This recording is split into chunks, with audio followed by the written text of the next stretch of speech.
Hello friends, कैसे हैं आप लोग। आई होप आप लोग अच्छे होंगे। आज पुनः हम लोग सीखने और सिखाने की प्रक्रिया में तब्दील होने जा रहे हैं। इस सीखने और सिखाने की प्रक्रिया में आज हम लोग संस्कृत प्रत्यय का अध्ययन करेंगे। संस्कृत प्रत्यय में जो तद्धित प्रत्यय चल रहा था दोस्तों, उसी को हम लोग आगे बढ़ाएंगे।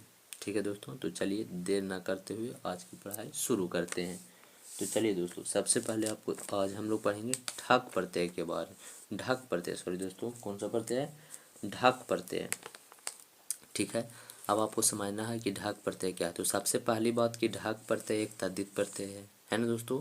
और या हम लोग कह सकते हैं कि ढक प्रत्यय तद्धित प्रत्यय का ही एक क्या है, एग्जाम्पल है, उदाहरण है ना दोस्तों।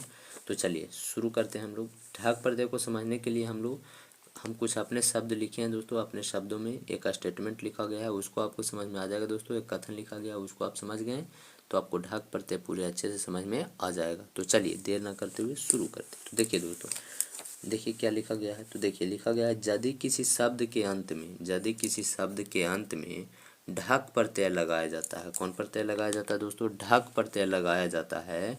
तब उस शब्द के अंत में, तब उस शब्द के अंत में ए या जुड़ जाता है, या जिस शब्द के अंत में ए या लगा होता है उसमें ढक प्रत्यय होता है। क्या होता है दोस्तों? ढक प्रत्यय होता है।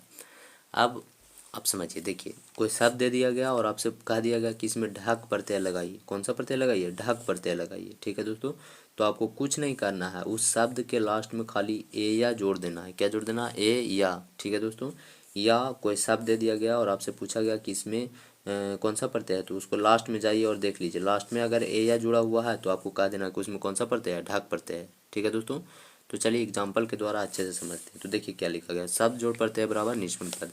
अब समझिए, जैसे राधा में ढक, राधा में क्या जोड़ना है? ढक। तो देखिए दोस्तों, राधा था, इसमें ढक जोड़िए तो राधेया हो जाएगा। क्या हो जाएगा? राधेया। ठीक है दोस्तों, अब आप समझिए, ध्यान समझेंगे। इसमें ई जो है एकार की मात्रा है ना दोस्तों, यानी ए या ए या जुड़ गया ना दोस्तों।